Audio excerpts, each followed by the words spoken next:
तो दोस्तों, जूम पर आए हुए सभी पार्टनर्स का मैं दिल से यहाँ पे धन्यवाद करता हूँ, स्वागत करता हूँ। एंड धन्यवाद करना चाहूंगा हमारे ग्रेट सीनियर्स अप्लायंस का, जिनकी बदौलत ये जूम सेशन कंडक्ट हो रहा है। साथियों, आप जानते हैं कि कल कल के दिन क्या हुआ था कि मार्केट एक बहुत बड़े लेवल पे क्रैश हुआ था। बहुत, नो डाउट आज मार्केट काफी हद तक रिकवर कर लिया है मार्केट ने अपने आप को।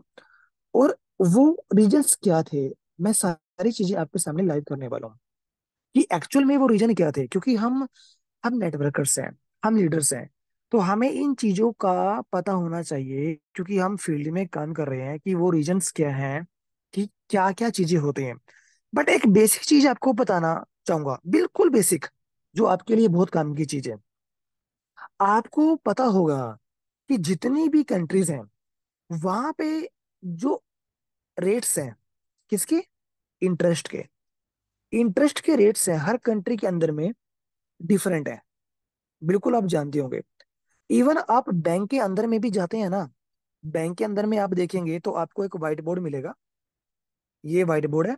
और ये व्हाइट बोर्ड किसका? एफडी का है। एफडी का। भाई, इस सीनियर सिटीजन को 8% मिल रहा है या 9%, आपको इतना मिलेगा, 6% आपको 4 मिलेगा, ऐसे समथिंग लाइक दैट, सेविंग पे। और कुछ एक दो महीने बाद आप जाएंगे ना, तो वो इंटरेस्ट आपको चेंज मिलता है हल्का सा। क्योंकि ये जो सारी की सारी यहाँ पे मनी का, जो आप कह सकते हैं, सारा का सारा जो इंटरेस्ट है, वो जो पॉलिसी है, जो अथॉरिटी है, जो सारी की सारी होती है आरबीआई के होल्डिंग में। आरबीआई सारी चीजों को कंट्रोल करता है। पहले क्या था? पहले तो एक्चुअली में ये था कि पैसा किसी भी कंट्री में सर्कुलेट होता है, प्लस होता है, माइनस होता है, यदि नोट कम छप रहे हैं। पहले तो ये था भाई, किसी भी कंट्री के पास में गोल्ड कितना है, उसके हिसाब से नोटों की छपाई होती थी। शायद आप लोगों को पता होगा। बट राइट नाउ तो अब ये चीज भी नहीं है। तो इसीलिए मैक्सिमम चीजें डिजिटलाइजेशन होती जा रही हैं। और इवन शायद मैं दिखाने की कोशिश भी करूंगा कि एक्चुअल में इंडिया के पास में, आई थिंक मैंने लैपटॉप में शायद कॉपी किया है, डाउनलोड किया, मुझे देख चेक करना पड़ेगा कि एक्चुअल में इंडिया के पास में गोल्ड है कितना, कितने टन इंडिया के पास में गोल्ड है। और आई थिंक ये जो फिगर है शायद 800 प्लस के अराउंड में है, 750 800 टन प्लस के अराउंड में है।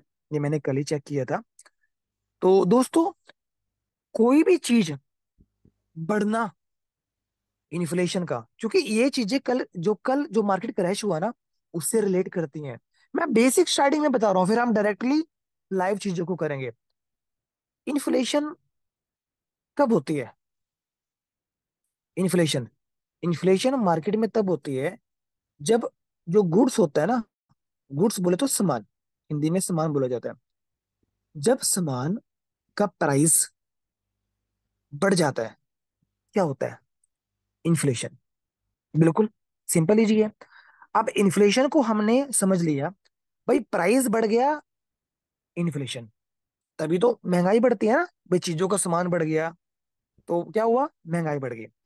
अब एक वर्ड और है, डिफ्लेशन। ये क्या है? जो गुड्स है ना, सामान, उनका क्या हुआ? रेट रेट उनका डिक्रीज हो गया। रेट उनका डिक्रीज हो गया, तो क्या हुआ? डिफ्लेशन। प्राइस का बढ़ना, इन्फ्लेशन, मतलब महंगाई बढ़ गई। और डिफ्लेशन का मतलब क्या है? कि सामान का डिक्रीज होना, मतलब प्राइस का डिक्रीज होना, दैट इज डिफ्लेशन। इसीलिए एशिया के अंदर में, कुछ महाद्वीप के अंदर में ऐसी कंट्रीज भी हैं जहां पे आपको जो रेट, जो इंटरेस्ट है ना, वो आपको जीरो से भी कम मिलेगा। अब आप जानते हैं, जीरो, जीरो के बाद क्या आता है? 1 2 3। और जीरो के बाद में जीरो पॉइंट माइनस में चला गया, -0.5, -0.12 पाई, ऐसे माइनस में चला गया। अब कुछ बैंक्स का जो रिटर्न्स है वो नेगेटिव रिटर्न्स भी है, ड्यू टू डिफ्लेशंस की वजह से। क्योंकि वहां पे जो सामान जो नॉर्मल मार्केट में मिल रहा है वो कम रेट में मिल रहा है। तो वहां की सरकार क्या करती है कि यदि आपका अमाउंट, जैसे हमारा पैसा बैंक के अंदर में है, अब बैंक के अंदर में क्या हो रहा है? बैंक के अंदर में एक्चुअल में हमारे पैसे की वैल्यू कम हो रही है, इन्फ्लेशन की वजह से। क्यों? हम जानते हैं कि इंटरेस्ट कम है, इन्फ्लेशन ज्यादा है। बट कुछ कंट्रीज के अंदर में जब आप बैंक के अंदर में पैसे को डिपॉजिट करते हैं ना, तो वहां पे आपको नेगेटिव रिटर्न्स मिलते हैं। अब नेगेटिव नेगेटिव रिटर्न्स का क्या मतलब है? कि आपका पैसा जो डिपॉजिट आपने वहां पे किया है, भाई वो आपको नेगेटिव रिटर्न्स देगा, वो इंक्रीज नहीं होगा। क्यों? ऐसा इसलिए क्योंकि वहां की इकोनॉमिक जो ग्रोथ है, जो अर्थव्यवस्था है, वो बहुत अच्छी है वहां पे। वहां की सरकार लोगों को अलाउ करती है कि आप डिपॉजिट करने की बजाय बैंक में आप स्पेंड कीजिए, पैसे को स्पेंड कीजिए कहीं पे, आप इन्वेस्टिंग कीजिए। मतलब अवेयर करती है भाई, जिससे कि आपका बैंक में रखा हुआ पैसा कम होने की बजाय आप पैसे को स्पेंड कीजिए, आप इन्वेस्टिंग कीजिए। बट ऐसी कंट्रीज तो देखा जाए तो हमारे बीच में स्विट्जरलैंड ही है, जहाँ पे जो उसका रेट ऑफ इंटरेस्ट है वो 1 से भी कम है, मतलब वो -0.75% समथिंग लाइक दैट ऐसा है। तो ये चीजें दोस्तों बेसिकली ऐसी हैं जहां पे हमें ये पता चलता है कि एक्चुअल में मार्केट का जो रेट ऑफ जो इंटरेस्ट होता है, वो एक सेंट्रल अथॉरिटी तय करता है। और वो सेंट्रल अथॉरिटी जो मॉनेटरी करता है, मतलब जो मॉनेटरी शब्द है, वो रिलेट करता है मनी से। अब वहां पे जैसे इंडिया के अंदर में मॉनेटरी पॉलिसी को, पैसे की पॉलिसी को कौन करता है? आरबीआई। आरबीआई सारी चीजें तय करते हैं। तो ऐसे ही देखा जाए तो यूएस के अंदर में फेडरल जो रिजर्व बैंक्स हैं, वो तय करते हैं। अब कल का मार्केट का क्रैश होने का रीजन क्या था? कि भाई लोगों के पास में सारी चीजें, फंड ही नहीं था। लोगों ने क्या करा, पैनिक सिचुएशन में, चाहे वो क्रिप्टो हो चाहे वो स्टॉक हो, जब मार्केट टूटता है तो अच्छा भला हिल जाता है। अब रीजन क्या हुआ? चलो अब रीजन के बारे में थोड़ा सा लाइव बात कर लेते हैं। इन्फ्लेशन और डिफ्लेशन, शायद आप समझ गए होंगे। प्राइस का सामान बढ़ना इन्फ्लेशन, डिफ्लेशन सामान का प्राइस का कम होना, दैट इज डिफ्लेशन। और यदि किसी कंट्रीज में डिफ्लेशन है, रेट ऑफ इंटरेस्ट माइनस में है, तो वहां की सरकार अलाउ ये करती है कि आप पैसे को बैंक में रखने की बजाय आप स्पेंड कीजिए। जो आपके पास में पैसा है, आप उसको स्पेंड कीजिए, आप इन्वेस्टिंग कीजिए। मतलब मेन फोकस इस पे है, इन्वेस्टिंग पे, स्पेंड पे। अब मैं लाइव चीजें आपके सामने शेयर करता हूं यहाँ पे कि एक्चुअल में कल रिजल्ट क्या बना कि जिसकी वजह से मार्केट बहुत बुरी तरीके से गिरा। चलिए पहले थोड़ा सा एक बार इसके बारे में बात कर लेते हैं कि ये अलग अलग कुछ कंट्रीज हैं जहाँ पे रेट की बात बता रखी है कि ऑस्ट्रेलिया के अंदर में इन्फ्लेशन क्या है और सेंट्रल बैंक का इन्फ्लेशन कितना है। यहाँ पे अलग अलग कंट्रीज की बात है। अब यदि जापान की बात करें, जापान के अंदर में 2005 में देखो इन्फ्लेशन कितना था, कुछ भी नहीं था, मात्र 0.5%, कुछ भी नहीं था। बट अप्रैल के अंदर में ये इन्फ्लेशन इनका बढ़ गया। अब क्या हुआ कि अप्रैल 2024 में जो जापान की जो अथॉरिटी है, जो बैंक्स हैं, जो सेंट्रल बैंक है, वहां पे जो इंटरेस्ट रेट था वो 0.1 था। अब राइट नाउ उनका कितना हो गया? 0.25%। मतलब ये इन्फ्लेशन रेट बढ़ा दिया। तो जैसे ये 0.1 से बढ़ा, इसका रीजन क्या है? इसका रीजन भी मैं आपको बताता हूँ। इसका रीजन एक्चुअल में ये है कि जो यूएस है, यूनाइटेड स्टेट है, यहाँ का जो फेडरल रिजर्व बैंक है, उसने इंटरेस्ट के अंदर में अपनी बढ़ोतरी कर दी। चलिए थोड़ा सा स्टेप बाय स्टेप इसके बारे में बात करते हैं। Japan hikes interest rate for second time since 2007। मतलब 2007 के बाद अब लगभग कितना साल हुआ? ऑलमोस्ट 16 से 17 साल बाद जापान के अंदर में रेट ऑफ इंटरेस्ट बढ़े हैं। मतलब सेकेंड टाइम हुआ है। फर्स्ट टाइम क्या था? 2007 के अंदर में इंक्रीज हुआ था। उसके बाद 2024 के अंदर में इंक्रीज हुआ है कि एक्चुअल में जो मार्केट कल बुरी तरीके से क्रैश हुआ, उस रीजन की हम लोग बात कर रहे हैं। चलिए बात कर लेते हैं। Japan central bank has raised cost of boring only the second time 17 years, मतलब 17 सालों बाद ये सारी चीजें हुई हैं। The bank of Japan, BOJ, increase its की इंटरेस्ट रेट टू अराउंड 0.25%। इतना बढ़ा दिया है। पहले कितना था? 0 to 0.1% था, कुछ भी नहीं था। कितना बढ़ गया? 0.25% बढ़ गया। रीजन क्या है? The move come hours before the US Federal Reserve is set to announce its largest rate decision, interest rate decision. मतलब जो यूएस का जो फेडरल जो रिजर्व बैंक है, उसने जैसे ही रेट इंटरेस्ट को बढ़ा दिया, जैसे ही वो डिसीजन लिया, तो क्या हुआ?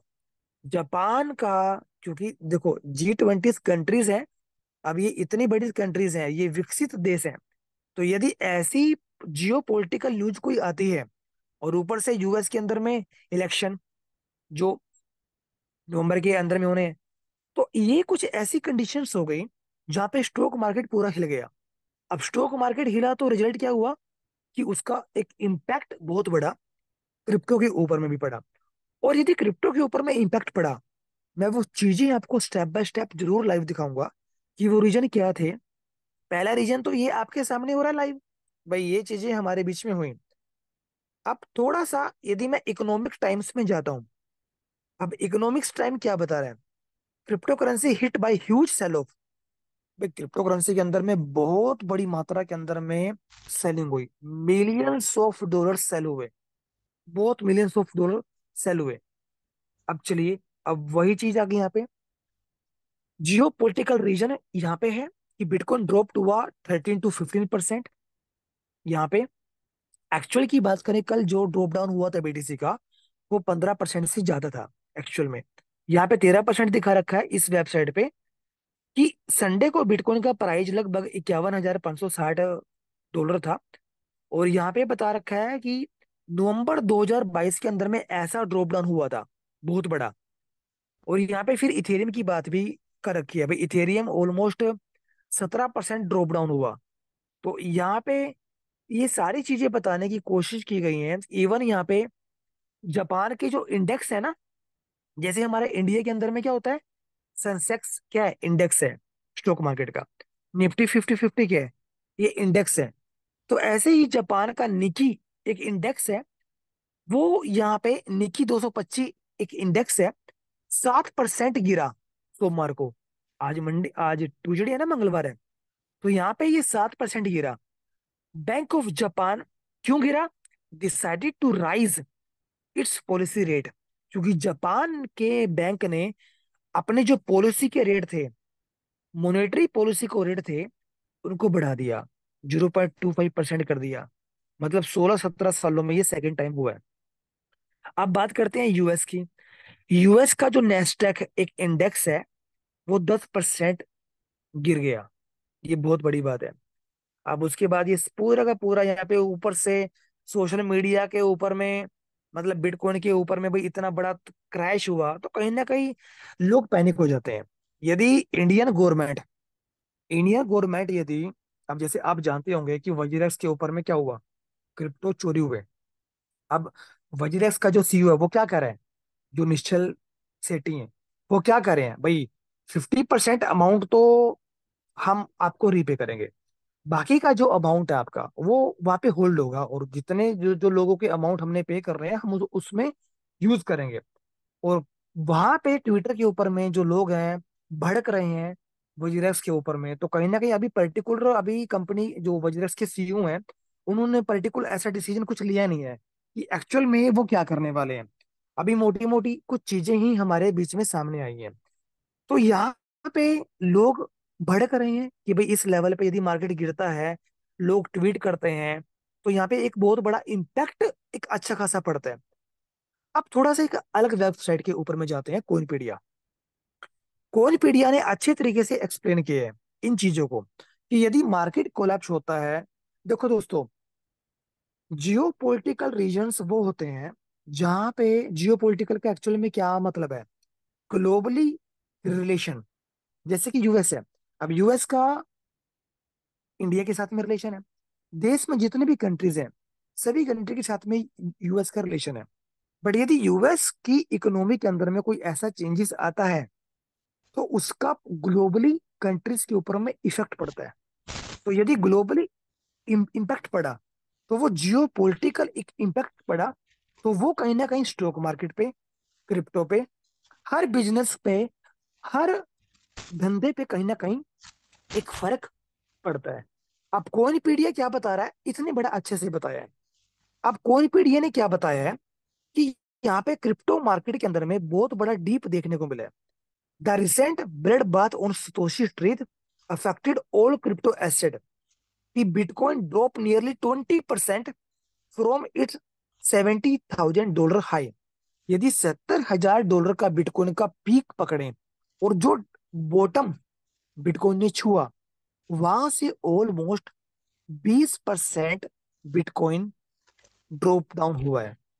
और बाकी की जो ऑल्ट कॉइन्स हैं वो 50% और उससे ज्यादा ड्रॉप डाउन हुए हैं। एक बहुत बड़ा मैसिव एक तूफान आया है, स्ट्रोम आया है मार्केट के अंदर में, जिससे कि पूरा का पूरा मार्केट कंप्लीटली हिल गया। अब वो फैक्टर क्या थे? पहला तो जियो पॉलिटिकल टेंशंस, वही कि जो यूएस के जो बैंक ने, जो फेडरल रिजर्व्स है उसने जो लिया। उसके बाद रिसेशंस मार्केट के अंदर में आना बिल्कुल तय था।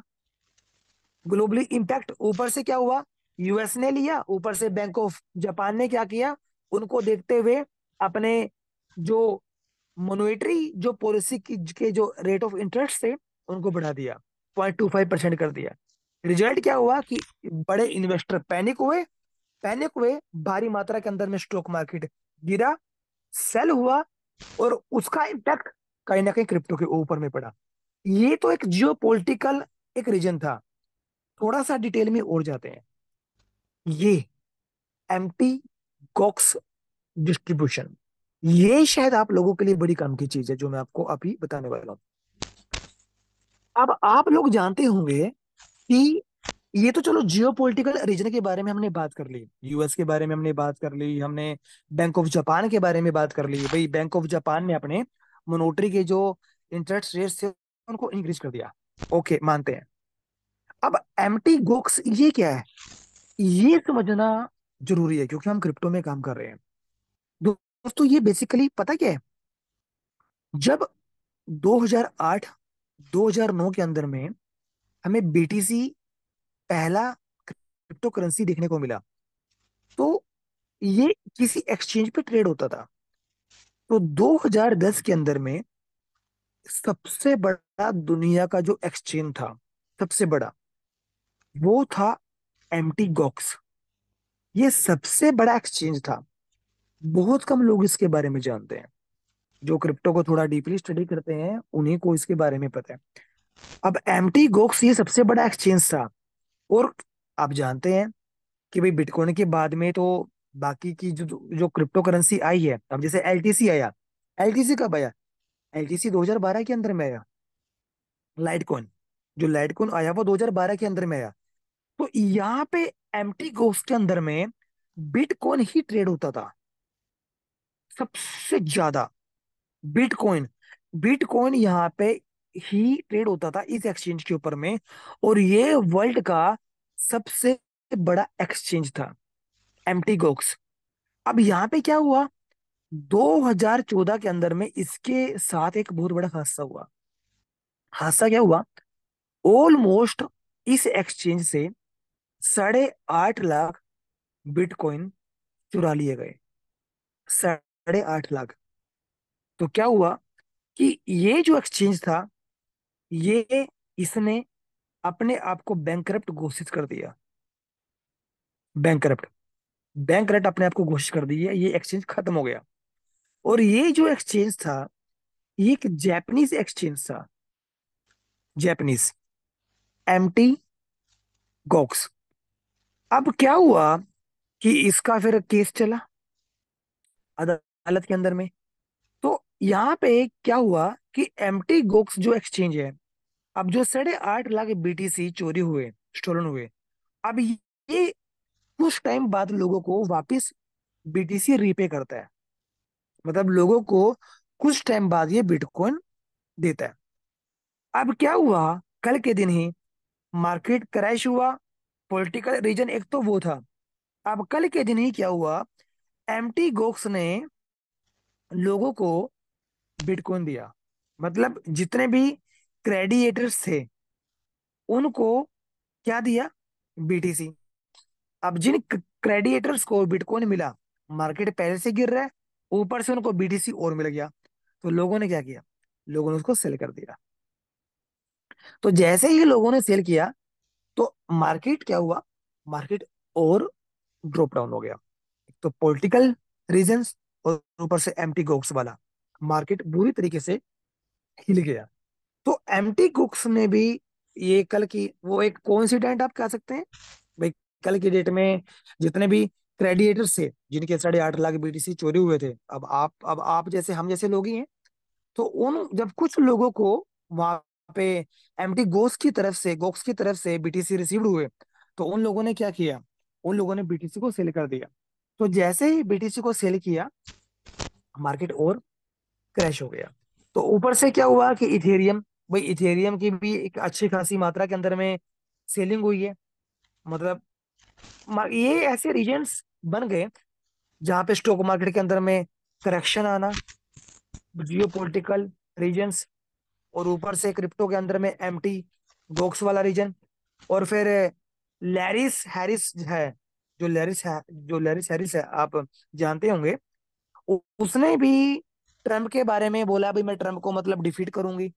अब ट्रम्प अपने आप को क्या कह रहे हैं? ट्रम्प कह रहे हैं भाई मैं वाइस, मतलब I am a president of crypto, crypto president. तो इस ये जो वर्ड वो यूज कर रहे हैं, तो कहीं ना कहीं क्रिप्टो के बारे में एक पॉजिटिव वेव है। तो ऐसा थोड़ी ना है भाई क्रिप्टो को हर आदमी लाइक करता है, ऐसा नहीं है। नेगेटिव है तो पॉजिटिव भी है। तो कमला हैरिस ने एक बहुत बड़ा फंड यहाँ पे रेज किया गया, और उसके मुताबिक वो बता रहे हैं कि ऐसा 53% चांसेस हैं कि भाई मैं इस इलेक्शन में मैं ही विनिंग करूंगी अगेंस्ट डोनाल्ड ट्रंप। तो कुछ ऐसे रीजन ये भी हुए पॉलिटिकल, जहां पे पूरा मार्केट हिला। तो यहाँ पे, और ऊपर से ओल्ड कॉइन का रिसेशन, मतलब डिप्रेशन इस लेवल पे गिरना भाई। यदि बीटीसी 15-20% टूटेगा ना, तो जितने भी ओल्ड कॉइन्स है वो कम से कम की बात कर रहा हूँ, आपको 30%, 40%, मे बी 50% से ज्यादा आपको टूटते हुए मिलेंगे। तो ये वो सारे के सारे रीजन्स थे जहां पे एक्चुअल में कल का मार्केट टूटा। मेरा एक जिम्मेदारी, रिस्पॉन्सिबिलिटी ये है कि मार्केट में क्या हो रहा है ये हमें पता होना चाहिए, क्योंकि मार्केट में फील्ड में दोस्तों हम लोग ही तो काम कर रहे हैं। तो यदि हम कोई प्रोस्पेक्ट हमें मिलता है और वो हमें ये पूछे कि सर कल का मार्केट ड्रॉप डाउन हुआ, एक्चुअली में रीजन क्या था, तो हमें वो रीजन पता होना चाहिए कि वो रीजंस ये थे जिनकी वजह से मार्केट पूरा का पूरा हिल गया।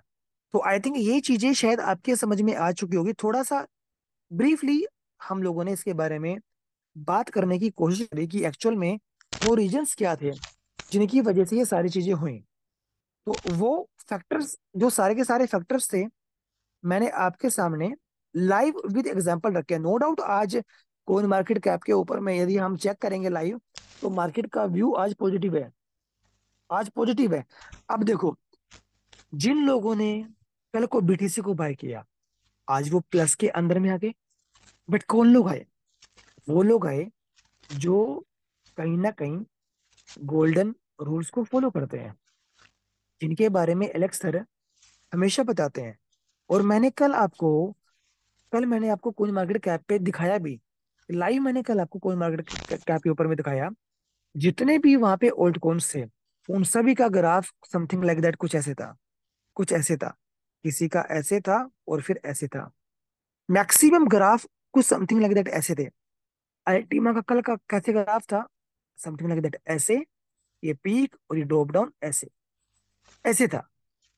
तो इसका मतलब क्या है कि यदि पूरा मार्केट टूटा, जो अल्टीमा टोकन है ना, उसके ऊपर में ज्यादा इम्पैक्ट नहीं पड़ा, क्योंकि 6200 6300 के रेट से ये 5700 $5800 के ऊपर में आना, ये कोई ज्यादा बड़ा इम्पैक्ट नहीं है, कोई ज्यादा बड़ा इम्पैक्ट नहीं है।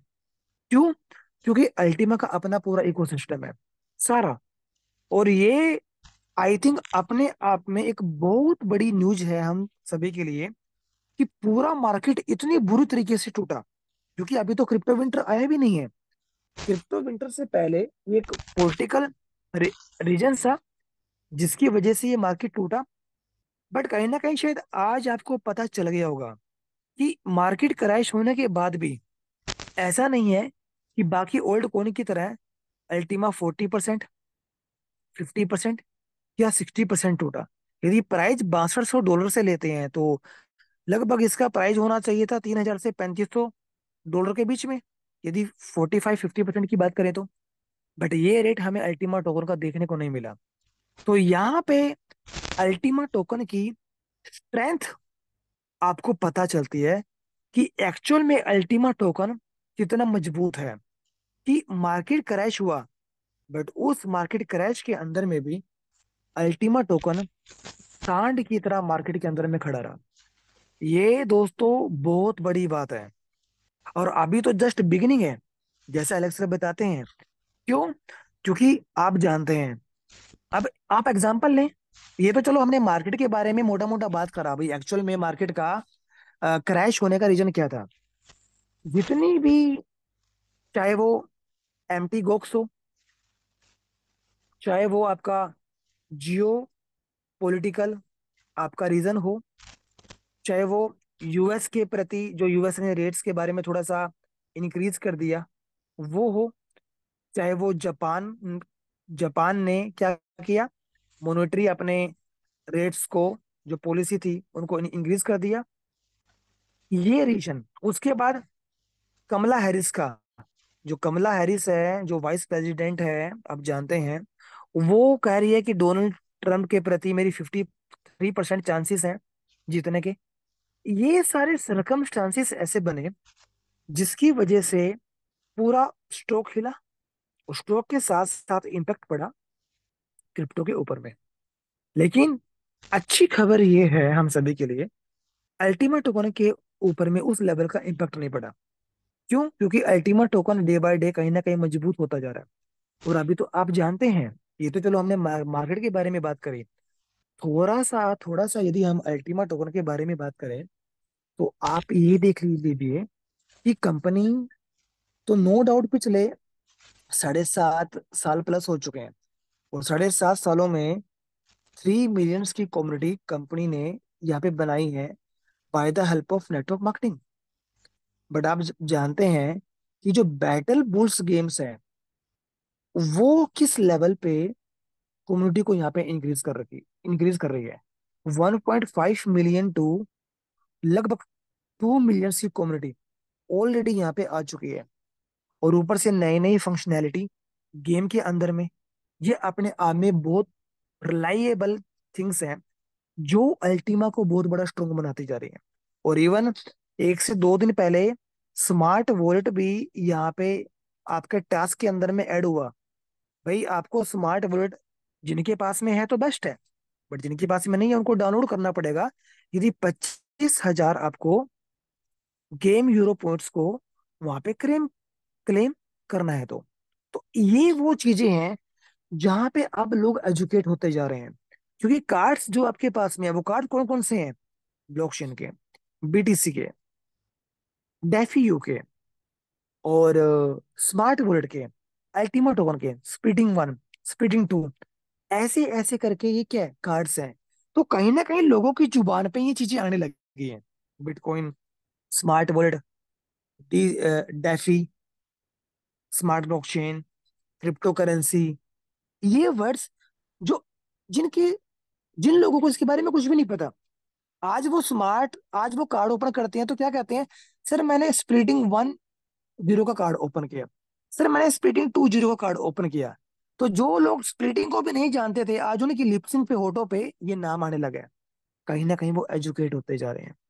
तो जितनी बड़ी कम्युनिटी होगी और जिस लेवल पे यहाँ पे कम्युनिटी आएगी तो कहीं ना कहीं बहुत बड़ा इम्पैक्ट हमें देखने को मिलेगा।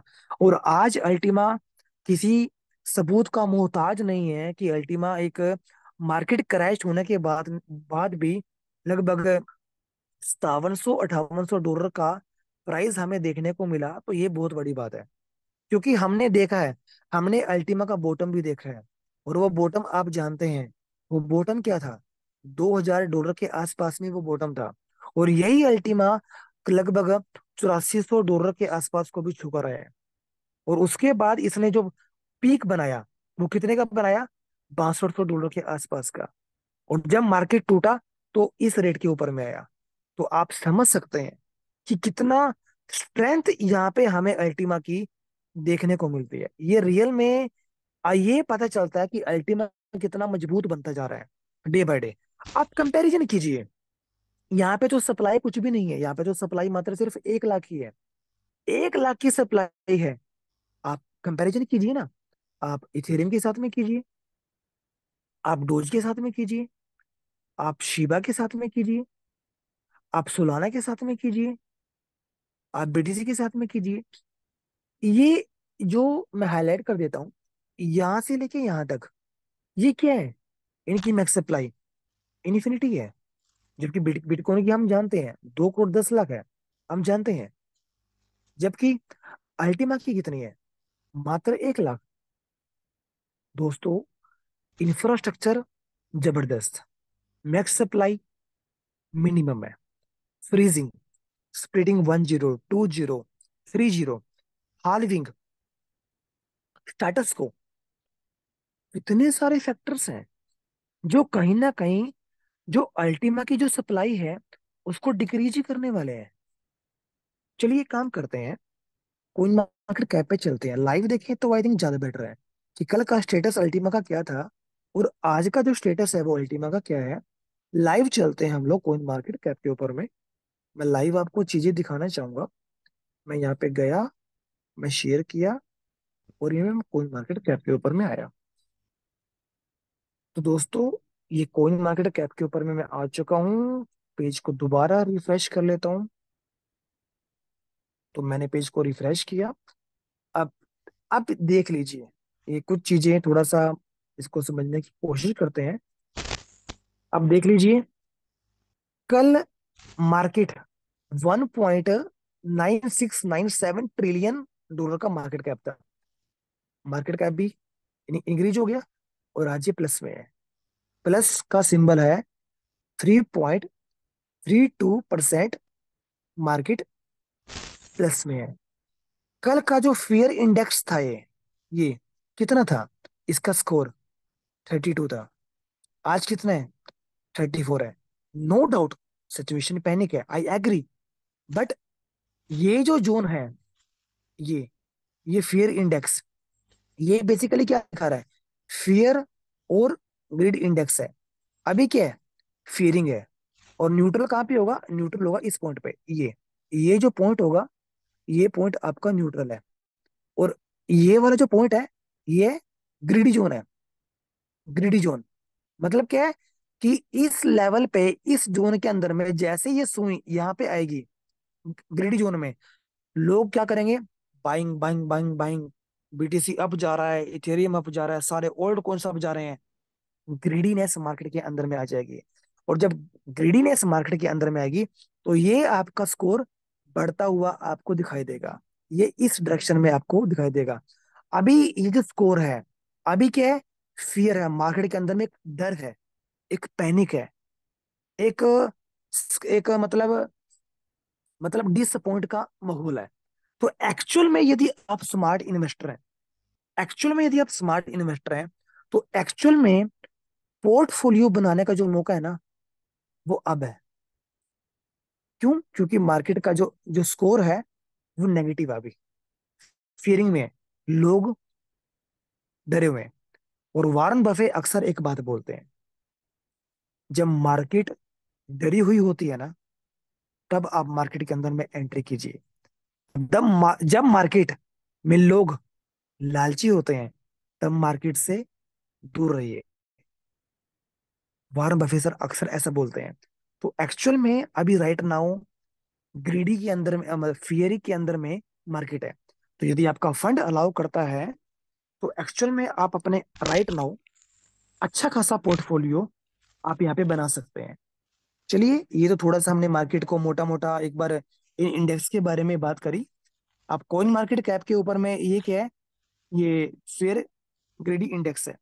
और यदि थोड़ा सा स्टॉक मार्केट का आप चेक करेंगे तो वो एमएमआई होता है, मार्केट मूड इंडेक्स उसको बोला जाता है, तो उसके बारे में हम बात नहीं करेंगे। तो थोड़ा सा नो डाउट हमने देख लिया कि मार्केट आज पॉजिटिव है, रिकवर कर चुकी है कल के मुकाबले। अब चलो हम अल्टीमा की बात करते हैं, क्योंकि हमारा टॉपिक मार्केट के साथ साथ में अल्टीमा भी है। तो मैं यहाँ पे थोड़ा सा नीचे जाता हूँ और मैं यहाँ पे हाईलाइट भी आपके सामने करना चाहूंगा अल्टीमा को। तो आप लिए देख लीजिए कि कौन मार्केट कैप के ऊपर में यहाँ पे हम लोग देख पा रहे हैं अल्टीमा को। मेरी वॉइस नहीं आ रही है आप लोगों को? नहीं सर, यस सर, आ रही है वॉइस, ठीक है, तो बात सर वॉइस बस ओके। एक्चुअली पवार सर का मैसेज आया कि नो वॉइस, तो ऐसा तो नहीं है कि ठीक मेरी है, आवाज नहीं आ रही है? वॉइस आ रही है, नेट में कोई प्रॉब्लम नहीं thank you. Thank you so much sir, thank you so much. तो यहाँ पे यदि हम अल्टीमा को देख रहे हैं, यहाँ पे ये मैंने हाईलाइट कर दिया आप लोगों के लिए। थोड़ा सा यदि हम इसको देखते हैं, ये पूरा का पूरा बॉक्स में हाईलाइट कर देता हूँ। अब आप देख लीजिए, कल अल्टीमा का जो हमने देखा वो नियर अराउंड 5700 $5800 के रेट में हमने समथिंग लाइक दैट हमने ऐसा देखा। नेगेटिव में था ना? बिल्कुल था। अब आप देख लीजिए, 1 घंटे का क्या है प्लस में, 24 घंटे का लगभग 4.25%, 4.25% प्लस में। अब आप ये देखो, यहाँ पे अल्टीमा देख लीजिए, कल यहाँ पे जो अल्टीमा थे, जहां तक मैं समझता हूँ कि 480, 70, 500, 510, 505, समथिंग लाइक दैट कुछ ऐसा था। राइट नाउ अल्टीमा कितना है? 459, 459 अल्टीमा है। अब आप इसका ग्राफ भी देख लीजिए। कल ग्राफ अल्टीमा का कहाँ पे था? यहाँ पे, ये इस पॉइंट के ऊपर में था, यहाँ पे। बट आज इस पॉइंट से भी अल्टीमा का ग्राफ, मैं इसको रफ कर देता हूँ। यस, आज आप इस ग्राफ को देख लीजिए। आज ग्राफ क्या है? अपवर्ड में है। ये लोअर पॉइंट से ये लोअर पॉइंट अपवर्ड में है। ये तो हमने अल्टीमा का चेक किया। अब यदि इसके ऊपर का जो ये कॉइन है, ये कौन है? बोन। अब बोन की चेक करें, बोन क्या है? डाउन क्रम के अंदर में है, बोन की बात करें। अब इसके पॉलीमथ की बात करें तो ये देख लीजिए किस लेवल पे फ्लक्चुएशन है, हल्का सा ड्रॉप डाउन। कॉइन 98 की बात करें, ड्रॉप डाउन, नीचे वाला ड्रॉप डाउन, नीचे वाला ड्रॉप डाउन। मतलब इसके यदि हम आसपास के कॉइन की बात करें, जो आसपास के अल्टीमा के कॉइन्स हैं, तो कहीं ना कहीं उनका ग्राफ देखो आज भी ड्रॉप डाउन है। चलो थोड़ा से और भी ऊपर नीचे चेक कर लेते हैं, चलिए। क्योंकि देखने में क्या जाता है, अल्टीमा का ये कंपैरिजन करना बहुत ज्यादा जरूरी है। इसका ग्राफ अपवर्ड में है, थोड़ा ऊपर जाते हैं, ये देख लीजिए, ड्रॉप डाउन, ड्रॉप डाउन। ये किस लेवल पे गिरा, थोड़ा सा अप हुआ, ड्रॉप डाउन, ड्रॉप डाउन। ये भी नीचे, ये ऊपर है, नीचे, नीचे, नीचे, नीचे, नीचे, नीचे। और ये कितना भयंकर तरीके से है। नैनो एक्सैनो का देखो किस लेवल पे गिरा हुआ है, ये देखो। आप, मेरा ये लाइव चीजें दिखाने का आप लोगों को एक ही मकसद है, मेरा सिर्फ आपको बताने का एक ही मकसद है, एक ही मकसद है कि आप अल्टीमा को का आप कंपैरिजन तो करें। जब आप अपने लेवल पे इन चीजों को लाइव देखते हैं ना, तब एक ट्रस्ट फैक्टर अल्टीमा के ऊपर में और भी ज्यादा आपका बढ़ जाएगा। बाकी चलो, ये तो हमने, अब नीचे देख लीजिए, और ये नीचे drop down, apex protocol drop down, drop down, नीचे, नीचे। ये अच्छा पंप है, और भी इसके अंदर में अच्छा पंपिंग है। ड्रॉप डाउन, ये क्रैश हो गया, ये भी क्रैश, गिरा हुआ, गिरा हुआ, गिरा हुआ। ये अच्छा पंपिंग है ड्रॉप में, अचानक से गिरा हुआ, गिरा हुआ। ये भी ड्रॉप डाउन, ड्रॉप डाउन। मतलब कितने सारे ऐसे क्रिप्टोस हैं जो ड्रॉप डाउन है इवन आज भी। तो आपको शायद समझ में आ रहा होगा कि एक्चुअल में अल्टीमा कितना ज्यादा स्ट्रोंग है। दोस्तों, लाइव प्रैक्टिकल दिखाना मुझे भी मजा आता है, क्योंकि हवा में बातें करना सही नहीं है। लाइव चीजें, क्योंकि जब तक हम लाइव आरएनडी करेंगे ना, तभी हमें समझ में आएगा। वो एक बिलीफ, वो एक ट्रस्ट प्रोजेक्ट के ऊपर में कि अल्टीमा की ताकत क्या है, कि अल्टीमा क्या बनने वाला है, कि एक्चुअल में अल्टीमा क्या बन सकता है आने वाले कुछ सालों में। तो वो चीजें हमें पता होनी चाहिए, जरूर पता होनी चाहिए। अब एक काम करते हैं, 7 दिन का इसका ग्राफ पकड़ते हैं। 7 दिन का, हम ज्यादा बड़ा ग्राफ नहीं पकड़ेंगे, हम 7 दिन का ही पकड़ेंगे। चलो मैं एक काम करता हूँ, मैं इसका ट्रेंडिंग व्यू खोलता हूँ आपके सामने। यहाँ पे बताना मेरे लिए और भी ज्यादा इजी हो जाएगा आपके सामने। ओके, ये बेस्ट रहेगा आपको बताने के लिए। अब मैं कुछ चीजें आपके सामने हाईलाइट करता हूँ यहाँ पे। अब आप इन चीजों को थोड़ा सा समझिए। यहाँ पे ये जो रेट था, मार्केट को थोड़ा सा समझने की कोशिश करो। यहाँ पे इसने पीक बनाया 2000 से। कितना बड़ा पीक बनाया, ये देखो, ये कितना बड़ा पीक है। ऑलमोस्ट 300 से 400% का पीक बनाया। जिन लोगों ने गोल्डन रूल्स को फॉलो किया, मोटा पैसा बना, एग्जैक्टली बना, मानते हैं। उसके बाद क्या हुआ, इस पीक से जो 8400 8,500 का जो पीक था, यहाँ पे ये इस लेवल पे ड्रॉप डाउन हुआ।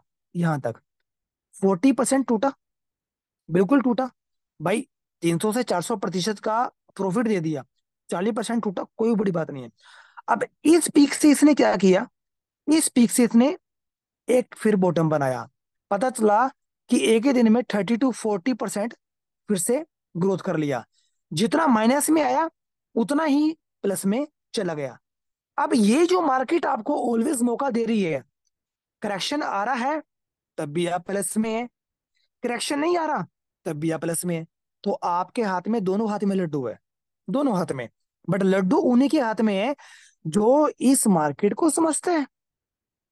जो इस मार्केट को समझता है, उनको पता है कि एक्चुअल में यहाँ पे प्रॉफिट हम कितना अर्न कर सकते हैं।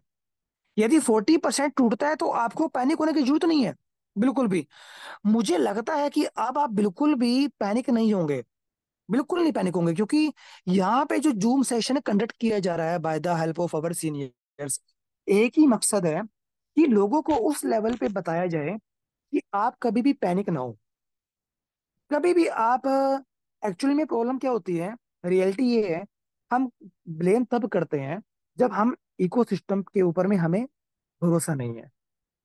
हमने क्या किया, सामने वाले बंदे का पे आउट देखा, इतना आ रहा है, लोन लिया, उसको बेचा, अपने घर की आइटम बेची और सिस्टम के अंदर में आ गए। क्या इन्वेस्टिंग इसी को बोलते हैं? क्या टेक्नोलॉजी को समझना इसी को बोलते हैं? नहीं बोलते। क्योंकि यदि हमें एज ए इन्वेस्टर भी यदि आप यहाँ पे आते हैं, तो आई थिंक गुड इन्वेस्टर क्या होता है, जहां तक मुझे जहां तक मुझे थोड़ा सा पता है, आई थिंक एक इन्वेस्टर के तौर पे यदि आप आते हैं, इन्वेस्टर, मैं सिर्फ इन्वेस्टर की बात कर रहा हूँ, यदि एज ए इन्वेस्टर भी आप यहाँ पे आते हैं, तो इन्वेस्टर कहीं पे भी लगाता है तो वो क्या देखते हैं, कंपनी का बैकग्राउंड क्या है, कंपनी के सीईओ का क्या हाल चाल है, मार्केटिंग में उनकी क्या है, क्या वो ब्लॉकचेन एक्सपर्टीज में आते हैं, कितने टाइम वो लोगों के सामने आ रहे हैं, क्या उनके वॉइस मैसेजेस लोगों के बीच में आ रहे हैं, इकोसिस्टम क्या है, इंफ्रास्ट्रक्चर क्या है, मार्केट में कंपनी कब से है, खुद की ब्लॉकचेन है या थर्ड पार्टी ब्लॉकचेन है, खुद का वॉलेट है या थर्ड पार्टी है, ये सारी चीजें चेक करते हैं ना।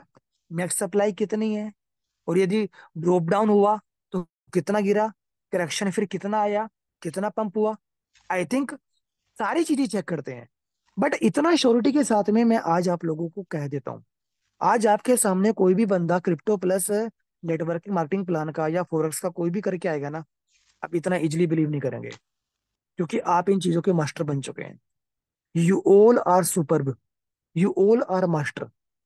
क्योंकि आज आपको डीपली नॉलेज हो चुकी है, आज आपको इस सिस्टम से हिलाने वाला कोई नहीं है, क्योंकि आपको पता है कि इस सिस्टम की ताकत क्या है। और हम सभी जानते हैं कि एक्चुअल में कि अल्टीमा की स्टोरी क्या बनने वाली है। इवन स्टॉक मार्केट के अंदर में लोग पैसा लगाते हैं तो क्या चेक करते हैं, वैल्यूएशन चेक करते हैं, क्या कंपनी के ऊपर में कर्जा कितना है, बैकएंड में रिजर्व में पैसा कितना है, आरओसी कितना है, आरओ कितना है, प्राइस अर्निंग रेशियो कितना है, बुक वैल्यू कितनी है, सारी चीजें चेक करते हैं ना, प्रमोटर की होल्डिंग कितनी है, ये बेसिक बेसिक चीजें चेक करते हैं ना, तभी एक हम एक स्मार्ट इन्वेस्टर बनेंगे। दोस्तों, यदि क्रिप्टो के अंदर में हमने पैसा कमाना है तो हमें डीपली स्टडी करना पड़ेगा। ये जो हम ऊपर ऊपर की बातें करते हैं ना, ये हो जाएगा वो, no no no no, deeply study करना पड़ेगा। ये एक वो समुंदर है, जितना आप इसके गहराई में जाएंगे, जितना आप गहराई में जाएंगे, उतना ज्यादा आप सीखते चले जाएंगे। तो ये आपके हाथ में है। मैं भी स्टूडेंट की तरह आप लोगों से सीख रहा हूँ। मैं भी तो आप लोगों के बीच में से हूँ। मैं भी इंडिया का ही हूँ। ऐसा नहीं हो कि एलेक्स की तरफ से मुझे कोई पेमेंट मिलती है, no no no no no, ऐसा नहीं है। मैं भी आपके बीच में से ही हूँ। अब जितना मुझे पता है, जितना हम मार्केट को स्टडी करते हैं कि एक्चुअल में ऑफिशियल्स क्या चीजें आ रही हैं, वो आपको जूम पर लॉजिकली वैसे ग्राउंड लेवल पे आपको बताने की कोशिश करते हैं। जब तक डिसीजन आप खुद सेल्फ डिसीजन मेकर नहीं बनोगे, आप हमेशा प्रॉब्लम का सामना आज भी करोगे, कल भी करोगे। और मेरा ऐसा मानना है, मेरा एग्जैक्टली ऐसा मानना है कि ये जो बिजनेस है, ये मर्जी का बिजनेस नहीं है, ये गर्जी का बिजनेस है। कि मुझे जरूरत है, मुझे मुझे मेरे परिवार को सपोर्ट करना है, ड्रीम्स पूरे करने हैं, तभी तो हम इस बिजनेस के अंदर में आए हैं। क्योंकि यहाँ पे हमने अर्निंग देखी है। जब पहली बार आप इस बिजनेस के अंदर में आए, तो किसी ना किसी आदमी को तो आपने देखा होगा ना, कि मुझे इसके जैसा बनना है। और यहाँ पे दोस्तों, एक बात कड़वा सच है, शायद आप एग्री भी करेंगे, कि अगर आप अपनी चाहतों को इसके हिसाब से जीना है, जरूरतों के हिसाब से नहीं, आपको जीना है अपनी चाहतों के हिसाब से जीना है, जरूरतों के हिसाब से नहीं। तो सिर्फ एक ही प्रोफेशनल है, एक ही प्रोफेशन है, एक ही धंधा है, और एक ही बिजनेस है। तो वो बिजनेस क्या है जो आप और हम कर रहे हैं? Sales, network marketing, direct selling business. क्योंकि ये वो बिजनेस है कि आपकी चाहतों के हिसाब से जितना आप चाहते हैं उतना ही आपको मिलेगा। यदि आप चाहते हैं कि आपको महीने का 50,000 रुपये इस बिजनेस से कमाना है, तो आप महीने का 50,000 इस बिजनेस से कमाएंगे। यदि आपको लगता है कि मुझे इस बिजनेस में महीने का 5 लाख रुपए कमाना है, तो आप महीने का 5 लाख रुपए कमाएंगे, अपनी चाहतों के हिसाब से, ना कि अपनी जरूरतों के हिसाब से। ये चीज मैटर करती है। तो ये जो हमारा बिजनेस है, ये जो सेल्स है, ये जो नेटवर्क मार्केटिंग है, जब हम अपनी चाहतों के हिसाब से काम करना चालू कर देते हैं, तो हम अपनी प्रॉब्लम पर ओवरकम पा लेते हैं। हम जीत जाते हैं। प्रॉब्लम के ऊपर हमारा फोकस कभी रहता ही नहीं। और आई थिंक पूरी दुनिया के अंदर में ये एक ऐसा धंधा, ये एक ऐसा बिजनेस है, जहाँ की आम आदमी को, एक साधारण आदमी को असाधारण बना देता है। ये वो बिजनेस है। तो इसलिए यदि मार्केट गिरता है, टूटता है, तो हमें कभी भी पैनिक नहीं होना है। क्योंकि पैनिक वो होगा जिसको सिस्टम के बारे में नहीं पता है। पैनिक वो होगा जिसको मार्केट के बारे में नहीं पता। इस वोलाटाइल मार्केट के अंदर में ही हमें अर्निंग करनी है। और मार्केट हमेशा हमें अपॉर्चुनिटी देती है। तो आपके पास में एक सफिशिएंट फंड होना चाहिए ऑलवेज। और कभी भी ऐसा मत कीजिए, यदि आपके पास में $100 है और मार्केट करेक्ट हो रहा है, और पता चला कि 100 के $100 का आपने फंड बाय कर लिया, कभी भी ऐसा मत कीजिएगा। $100 के 4 हिस्से कर दो, 5 हिस्से कर दो, टुकड़ों में बाय कीजिए, हमेशा प्लस में रहेंगे, आई एम श्योर। ये ट्रेडिंग की कुछ स्ट्रेटजीज ऐसी होती हैं, जहां पर आप, मार्केट गिरेगा ना, गिरते मार्केट में भी आप पैसा कमाएंगे, और मार्केट ऊपर जाएगा तो उसके बाद तो आप खुद ही समझदार हैं। तो दोस्तों, आई थिंक सारी चीजें आपके सामने क्लियर हो चुकी हैं कि कल का जो मार्केट क्रैश हुआ, उसके ऊपर में हमने बात कर ली। क्योंकि मेरे पास में कुछ फोन कॉल्स आई, इसलिए हमने आज के सेशन को रिकॉर्ड किया और लाइव आपको दिखाया। अल्टीमा सांड की तरह खड़ा रहा, उस लेवल पे इम्पैक्ट नहीं पड़ा। और आप लोग जानते हैं कि $8,000 के ऊपर में एक अच्छी वॉल बनी हुई है, एक सेलिंग की। जब वो वॉल टूटेगी, और वो वॉल कब टूटेगी? वो वॉल टूटेगी आपकी 15 अगस्त के बाद में। क्योंकि जब 15 अगस्त के बाद में, जब यहाँ पे हमारे प्रोडक्ट यहाँ पे लाइव हो जाएगा, यहाँ पे आपका अल्टीमा पुल लाइव हो जाएगा, BSP 2 आपका लाइव हो जाएगा, और प्रमोशन आ जाएगा बूस्टर स्पिट्स का, तो आप समझ सकते हैं कि किस लेवल पे अल्टीमा आपको देखने को मिल सकता है। ऐसा नहीं है कि अल्टीमा 1 लाख पे चला जाएगा, 10 लाख पे चला जाएगा। ये सब हवा हवाई बातें हैं।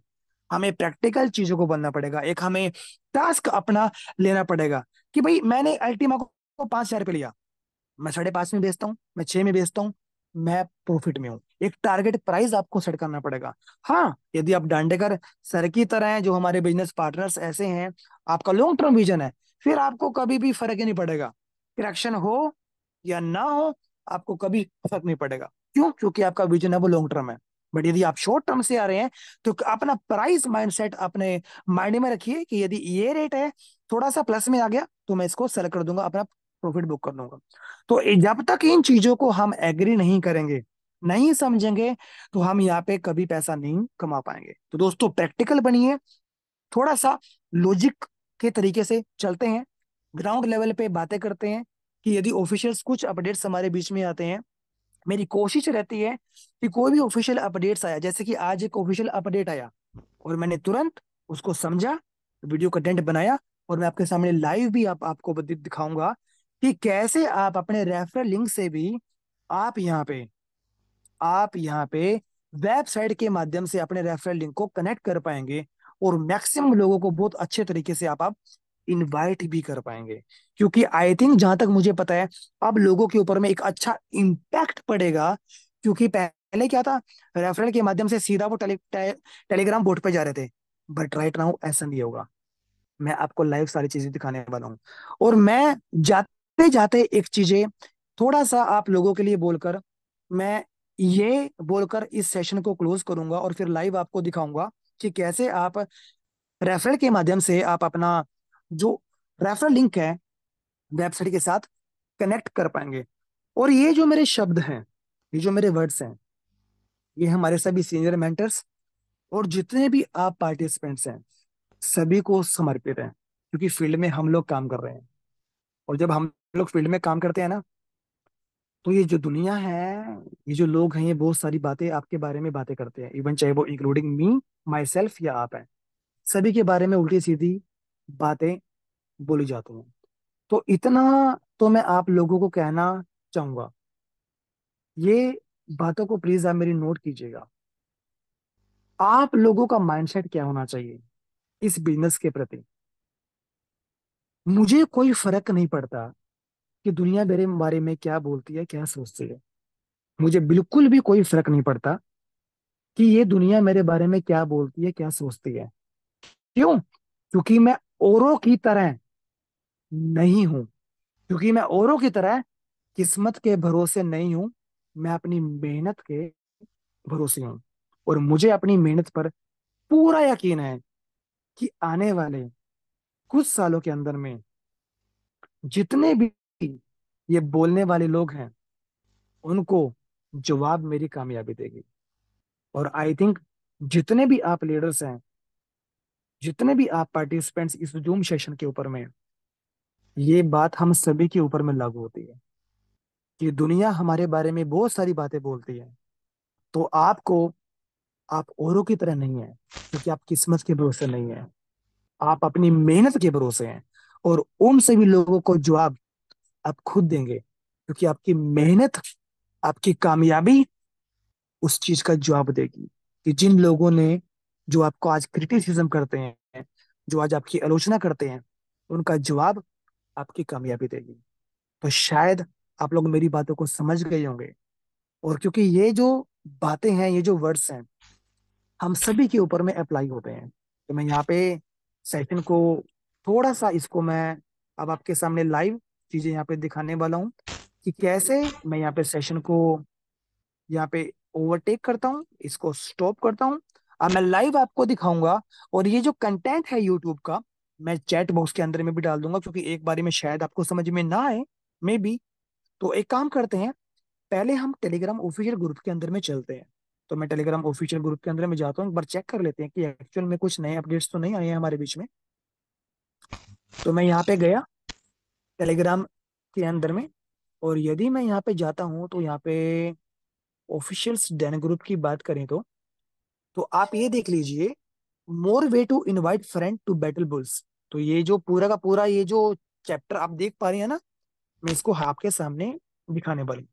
और आप देख सकते हैं कि यहाँ पे ग्राफ आया हुआ है कि भाई कैसे ये ग्रोथ ले चुका है अपने पीक से अब तक का। ये सारी चीज यहाँ पे बता रखी हैं। और प्रमोशंस का यहाँ पे बताया गया है कि भाई बैटल बुल्स का जो अभी प्रमोशन कोड है ये 9 तारीख तक है, उसके बाद में भी ये कम हो सकता है, जहाँ पे आपको अभी 1 लाख गेम हीरो पॉइंट्स मिल रहे हैं। और प्रमोशंस के की बात करें तो प्रमोशंस के लिए सिर्फ 9 दिन ही आपके पास में बचे हैं। उसके बाद बूस्टर का प्रमोशंस आपके सामने यहाँ पे लाइव हो जाएगा। तो दोस्तों मैं अभी आपके सामने वो वीडियो प्ले करता हूँ लाइव, जिससे हम लोग देखेंगे कि कैसे आप अपने रेफरल के माध्यम से आप कनेक्ट कर पाएंगे वेबसाइट को, और फिर आप लोगों को इनवाइट कर पाएंगे। तो दोस्तों मैं प्ले करता हूं आपके सामने उस वीडियो को, और यहाँ पे हम इस सेशन को, मैं यहाँ पे रिकॉर्डिंग को ऑफ कर देता हूं, मैं यहाँ पे जस्ट अ मिनट, मैं यहाँ पे, और फिर हम इसको क्लोज करते हैं और वीडियो को स्टार्ट